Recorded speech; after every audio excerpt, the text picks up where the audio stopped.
Okay, so how much money do I spend on courses every single year? I'm gonna go into how much money I spend on courses, training, and other things like that, as well as what specifically I'm investing in and why. So there's gonna be a lot that we're gonna get into, and I think you're gonna be pretty shocked. I'm gonna explain why I continue to invest back in myself every year, how much I spend and what I spend it on, and more importantly, what I try to avoid so that way I can really get the most out of the courses that I do. I want you to walk away knowing how important it is to focus on growth daily, where you should put your focus, your money, and how to get the most from it, as well as the mistakes that we're all making that derail us in the first place. So get ready to take lots of notes and let's dive in. Okay, so real quick, before we begin, we all know that I'm a huge advocate of learning new skills online. And I also think there's no better way to get up to speed fast than on-demand training. So for this video, I've teamed up with Skillshare to bring you the opportunity to sign up and get instant access to their platform. So I've created a link right below this video that will give you an entire 2 months access to their platform entirely free. Me personally, I love Skillshare for how quickly you can get up to speed on new subjects, as well as specifically visual effects, video editing, programming, and so much more. There's loads of topics on Houdini particles, Maya, even real-time particle effects inside of Unity and other platforms. So I really like this as it's a chance to fill in the gaps in your knowledge fast by having loads of different courses specifically designed for creatives like you and I. So you can sign up right now with the link below this video and get instant access to hundreds of courses, and you'll receive a free 2 month premium membership, which at the end of the trial you can decide if you want to sign up, or if it's not right for you, no problem. So click the link below right away and take full advantage of this offer. And also, as Skillshare sponsoring this video, it's a great way to support this channel and ensure I can keep creating future videos for you just like this one, while also growing your knowledge and getting access to limitless amounts of courses on Skillshare's platform. So click the link below to sign up for the free 2 month premium membership right now. Okay, so the beginning of our career, we're really hungry, we're trying to learn everything, and we're a sponge. We're trying to get all the training, the tutorials, we want to learn every single part of what we're doing. However, once we get that first job, everything tends to stop. At that point, we think we made it and we don't need to continue learning anymore. And it's only about 11% of employees who continue to seek out knowledge after they reach their professional career.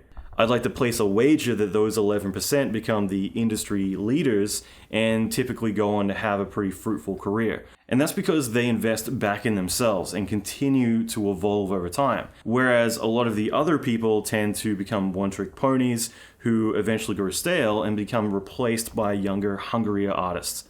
It's really important for us to continue to invest in ourselves and focus on growth, focus on learning new things and getting better as we evolve over time.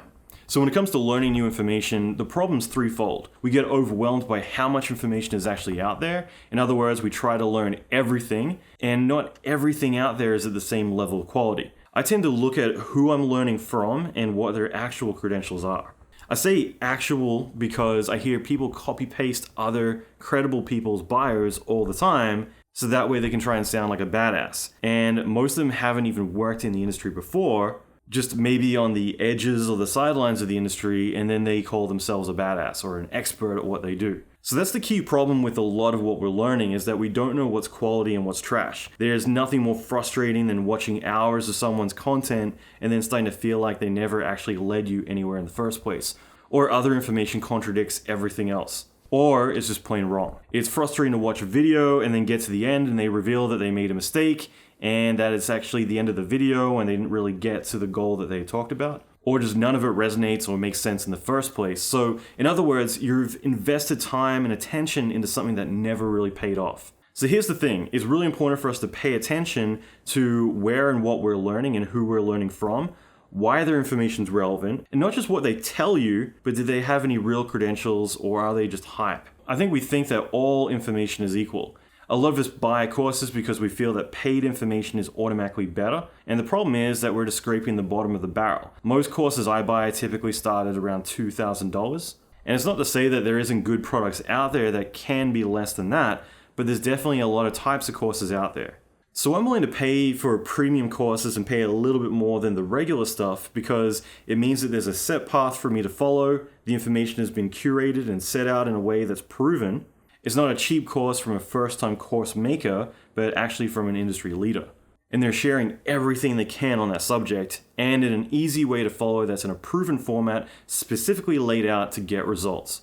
Typically, the premium courses are cutting the fat and giving you the secrets that they've built over their lifetime at the highest level.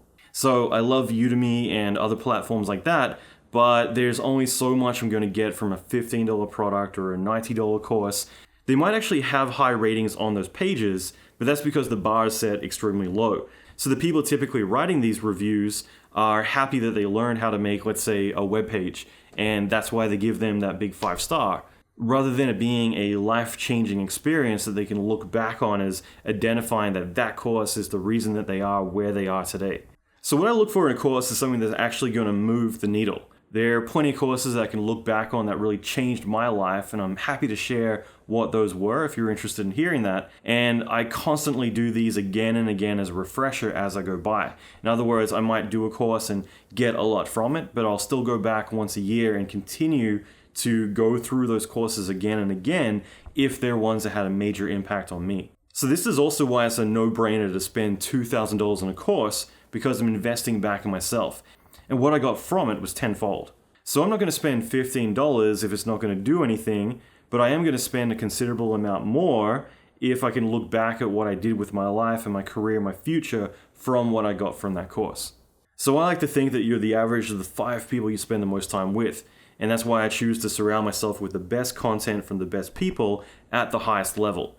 It also means that the people in my community are serious about learning, and they're typically all in on that journey and that experience as well.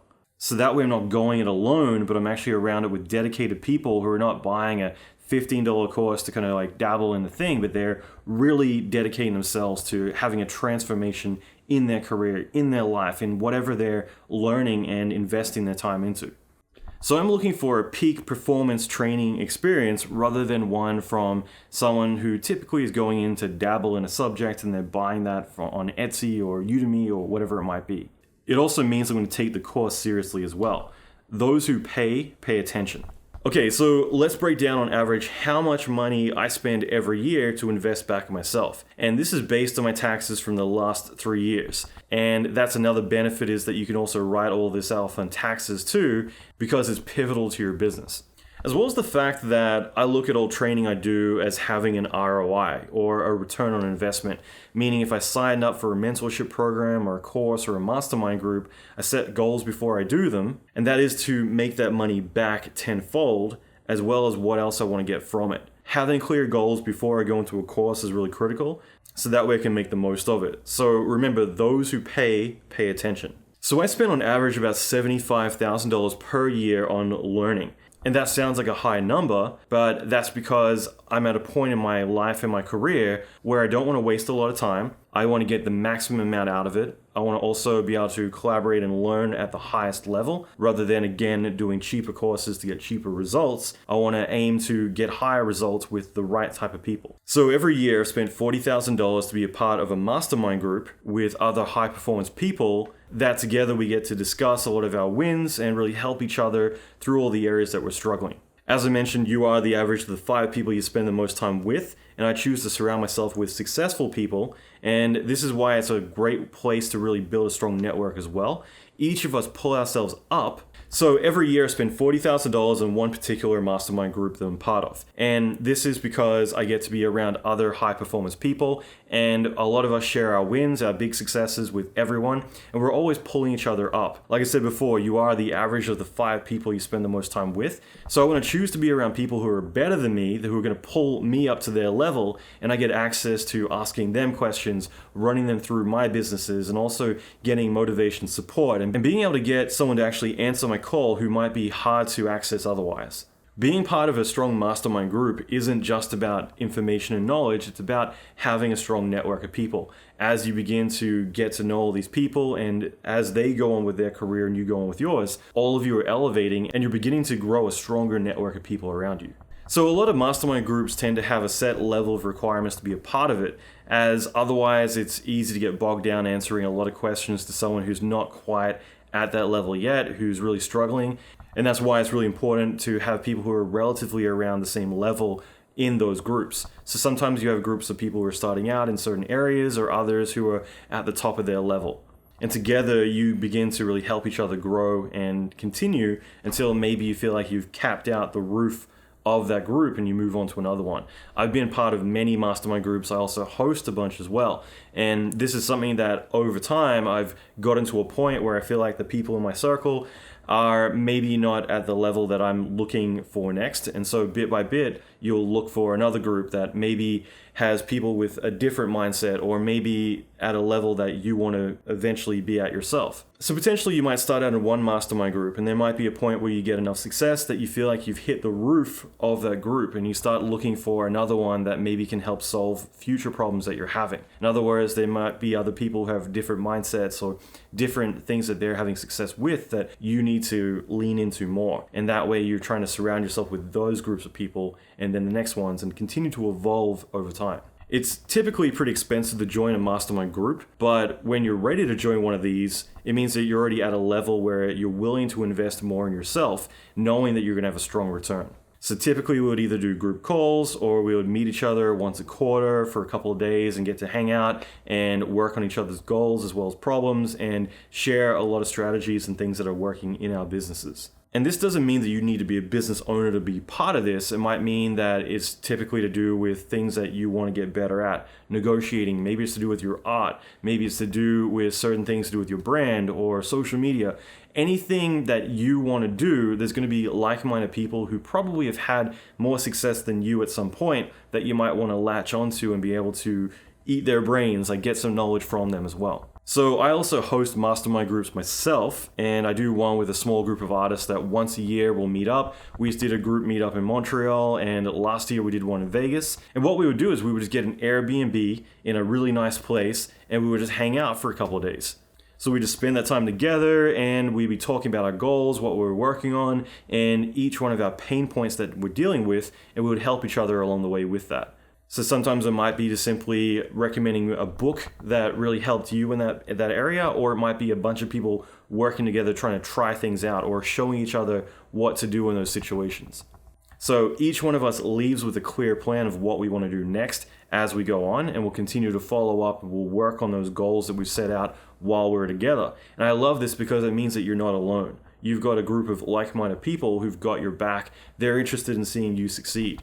And that mastermind group, we do a call every 2 weeks on a Thursday where we just do a quick 1 hour call, we all chat, and it's not typically too structured, whereas some mastermind groups I'm part of will do very structured calls where we're leaning into one person's problems on a call, or we all go around and do 5 minutes each just talking about what we're running into on that day or whatever it might be. But with the one that I do with this group, what we do is more of a free-for-all. So whoever's having wins or struggles, we tend to just help each other out, hang out, and it's a fun call, but at the same time we leave better off than when we went into the call. Mastermind groups, I think, are for everyone, but at the same time, it's not something that you necessarily want to do right away. You don't need to spend $40,000 to be part of one of those.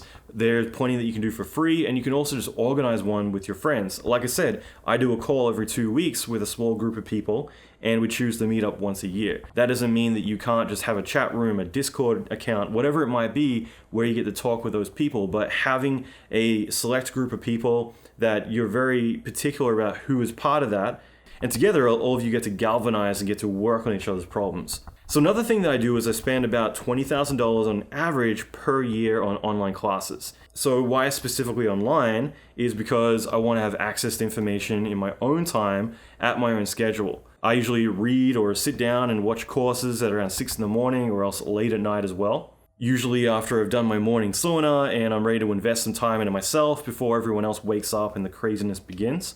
So learning online is great because I can access all the information anywhere I am, and sometimes I'll even rip courses to audio, then have them on my phone, so that way while I'm in a taxi or an Uber or a train, I can just put it on and continue to go through the training again and again.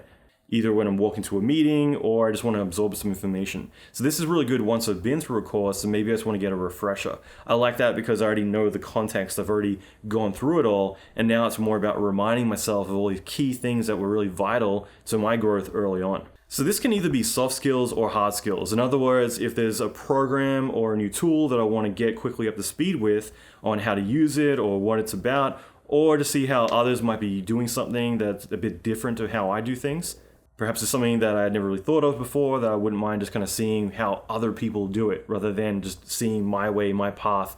I'm always open to ideas. But a lot of the time, it's other core skills that a lot of us neglect.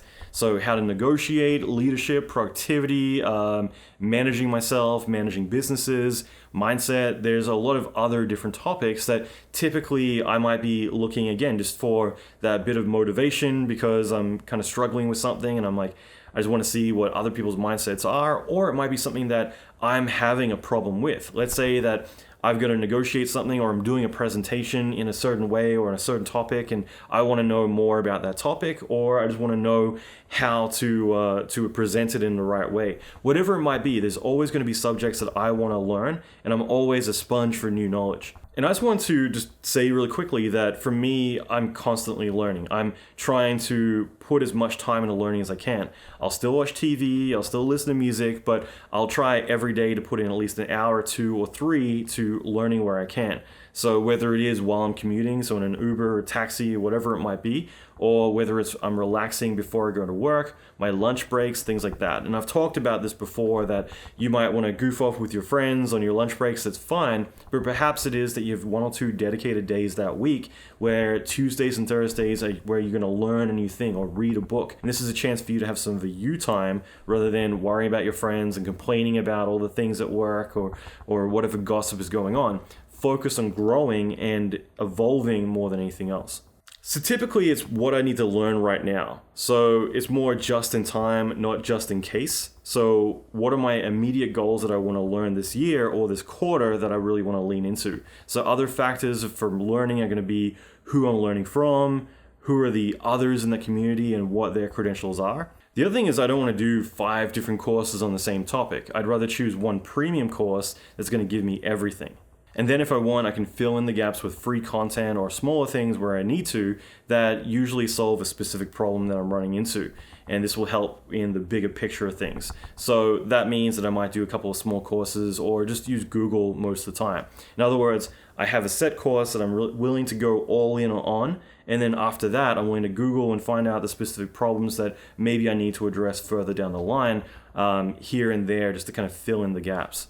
So that's the problem with a lot of small courses, is that they don't provide the big picture, they just provide a big mess. Another thing I tend to do is I spend about $15,000 on conferences every single year. So I'm trying to attend about 2 to 3 conferences every year.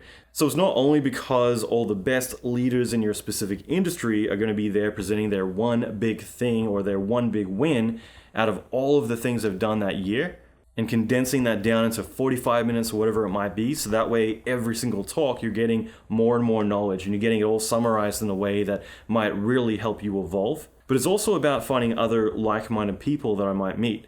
So I speak at a lot of marketing events these days, and the very first one I attended, I wasn't actually a speaker, I was an attendee. So this is the first time I'd ever attended a conference as an audience attendee rather than being a speaker. And it was really hard to meet people in the beginning.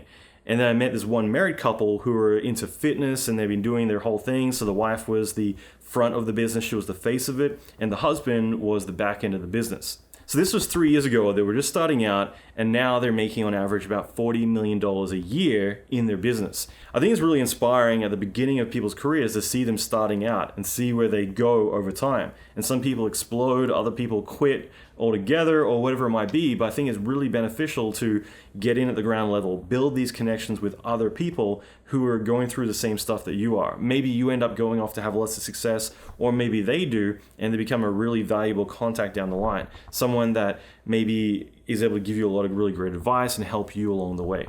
It's funny, when I was a kid, I used to exchange emails with Gabe Newell, also the head of Epic and a lot of other big studios. And at the time, I would be able to have replies and I'd be able to have a back and forth conversation with a lot of these people. Whereas these days, Gabe would be impossible to get a hold of. But the thing is, by establishing that relationship early on means that you more than likely will get a call back or a response. So it's about getting in at the ground level. Some people might just be starting out and you never know where they could be down the line. So attending conferences is a great way to meet like-minded people. Another key thing about it is actually it's just a great way to get out of your environment for a little bit. So there's times where I'll hop on a plane and it's literally just as I get up in the air that I'm like, oh my God, like I'll get clarity about a lot of things. Just getting out of my environment is really beneficial a lot of the time. So just going away sometimes is a good way to hit reset and reevaluate where you are, what you want to do, what you have been doing, where you've been getting stuck. All the things that are very hard to do when you're going through your typical routine with the typical people and everything else. So sometimes this can be really critical to what you're doing.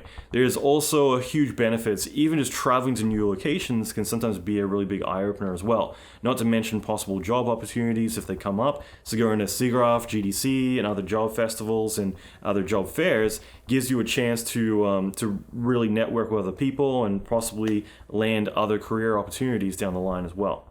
So whether it's SIGGRAPH, Autodesk University, or a lot of other ones out there, I'll usually look for other ones outside of the industry as well that might help me solve certain problems or needs that I have, such as going to a negotiation summit or something like that that might give me a new skill that I can come back with. So something outside of your typical ecosystem gives you a chance to be vulnerable and learn something new rather than being an expert on everything. So some of these events range from $400 to attend to up to $1,000. Some of them are more, but typically it's the airfare and the hotels that are the most costly thing. But again, getting into their Facebook groups as well, getting to find other people, you might be able to share an Airbnb or a hotel room, something like that, with like-minded people. So again, you can network and find ways to cut costs when you're attending those events. Another thing I spend about $1,500 on average on is books and audiobooks, ebooks, all the books. So that doesn't sound like too much, but $1,500 is a fair amount. And it's probably the most affordable option or the most accessible as well. But I buy a lot of books, audiobooks, ebooks, as I mentioned. Sometimes I'll buy the same book in all three formats because I love to read. And sometimes it's just more about finding the right way to absorb that information as well. So in other words, sometimes I'll read the book and then afterwards I just want that refresher. So I'll have the audiobook for ones that have really helped me, like it really made an impact on me. I'll tend to listen to them over and over when I'm trying to kill time in between waiting for someone for a beer or again in an Uber, train, whatever it might be. Other times, perhaps I just want to kind of learn as much about a certain topic as I can very quickly. So I can get the ebook, and with the Kindle, you'll be able to have like all the highlighted passages that are most highlighted. Let's say like 2,000 people highlighted a certain section in a book, then that will come up on the Kindle as being a really popular paragraph in the book. So this is a great way to kind of absorb the most notable information right away to get the gist of the book really quickly. Now that might sound like it's cheating, but typically if you're really into speed reading and want to learn a lot, then it's about skimming. So I read a lot of books, and there's times where I'll take my time and I really want to go on the journey and really think of how to apply it to myself. But then there's other times where I just want to gain a lot of knowledge from a lot of different books very quickly. And that's where it is. If you're speed reading, you're more looking for where's the valuable parts. And when that transcends over to Kindle, that's a great way where it's already laid out for you. Here are the highlights. It's a great way to kind of get a summary really quick. So that way you can understand like what are the key areas or the key chapters that you might want to specifically read that you'll get the most from, or which ones are the ones that are going to answer that question that you have. So there's different ways to learn all this stuff, and it just depends on what you like, what you enjoy. I still like traditional books the most, but I still tend to buy them as an ebook format just because I used to buy a lot of books when I travel a lot. I have to leave them somewhere and hope that someone else picks it up and gets something from it because it's just a pain to carry lots of big books around. That's why I love the Kindle, because it's such a small portable device I can just throw in my bag and I'm good to go. So I tend not to buy a lot of technical books. I just want to make that clear. I feel that by the time they go through the publishing process that a lot of them start to get a little bit stale. Software kind of iterates so quickly that courses I tend to think are a much better solution because again it's more condensed and it's put out there for a very specific audience. You might have access to the instructor as well, and on top of that it's going to be with the latest and greatest stuff. I find with technical books that the publishing process is quite slow. I've been offered a lot of book deals in the past and I've always turned them down just because I found there's so many middlemen, there's so many phases once the book's written before it ever hits a shelf, that for me I found courses were way more easy for me to do and way more interactive where I could really help the students rather than there being that big disconnect between the writer and the book reader. But at the same time, it's one where I find that like for soft skills, it works really well. For hard skills, technical skills, I tend to do courses and training rather than buying books specifically on it. So I would rather pay $2,000 for a course and get access to the person teaching the course and a lot of other vital information, the community that comes with it as well, all of that stuff. So these are all the areas that I invest the most time into, and understand that you don't have to spend this much to learn and better yourself. But like I said, you can make your own mastermind group. Books are really cheap and affordable, and investing in courses will obviously give you the most. So I look for courses that have lifetime access, so that way I can continue to go back and learn them and get a refresher whenever I like. Usually I want to have access to the teacher in some form, even if it is sometimes just like the first 2 weeks we get to do a group call, something like that. At least it's a chance where perhaps down the line I might be able to build a relationship with that instructor, rather than it being a very disconnected, one-sided thing. So that's something to me I find it very important as well. And like I said, the community, all the things that come with it. So premium courses to me are always the way to go. So I've had a lot of students in my courses that have gotten to know me over time, and that means I've been able to give them a lot of knowledge, I've been able to help them, and even recommended them for jobs, or in some cases actually hired them myself. There's one event in Paris that I do every year that whenever I go there to speak, all my students in my mentorship, we all get together, we all hang out, and it's just a really fun couple of days together. So sometimes it's not just about the information that you're getting in the course, but it's also about getting closer to that person. I've bought many different services and paid for experiences just because I knew it would get me closer to certain leaders or connected me with other people as well. So suddenly I'd be part of different groups that I typically wouldn't be able to have gotten in on otherwise, through connecting with certain people in the industry. So the key to this is to keep learning, but to aim to learn at the highest level.